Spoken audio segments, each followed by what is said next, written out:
Welcome everybody. We're happy so many came of you here today to Harvard because you'll discover how to increase your emotional intelligence with body language, just like these people did in just 4 hours' time. And body language was also important for us as a couple and a marriage because we met on a business meeting. A very effective business meeting. And I think I was more interested in your body than your body language. So, as you see, body language is important. This is me when I was small, and I was already fencing, just like my father. And in fencing, you have to look at people's body language. When I was a small girl, I loved to play with my aunt. She was a very creative person, but in the same time, she had schizophrenia. And I remember once I went to the street and I was singing there. And people liked my singing, they smiled at me. But when my aunt also went to sing on the street, they rejected her. And this is how my quest for authenticity started. I wanted to know more what people really think and feel. That's also why Fox asked us, can you predict the outcome of the US elections based on facial expressions? Who of you has to deal sometimes with difficult clients? Those who don't raise their hand, those are the difficult clients.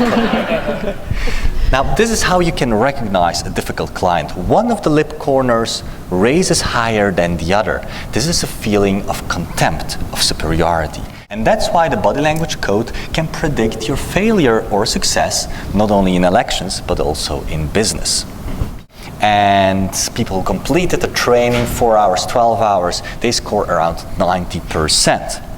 Let's have a look how this influences emotional intelligence. His EQ at the beginning was only 97, and after practicing with MeTV, he achieved EQ of 109. Before they go to school, they show over 400 body language gestures, but when they finish school, they show only 100 gestures. They are the most successful salespeople. They are the best in negotiating. They are body language experts, and the other way around. Of course, we measured it, and in Carnegie, a company in Italy, 83 people participated. We found out that salespeople who score above the average on our micro-expressions test, we can measure their sales potential in just 2 minutes, they sell more units than the ones that score worse. In BMW, also salespeople that were selling less than 60 cars, they had only around 14% on MeTV.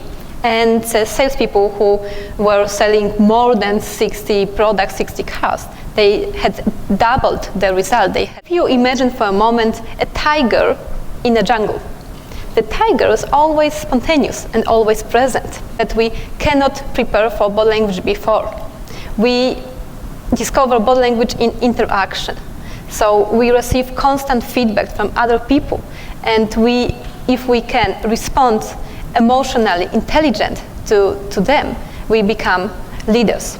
And the micro-expressions are subconscious movements controlled by our reptile and emotional brain. So you cannot control it. Maybe you can do it today with your colleagues, with your friends.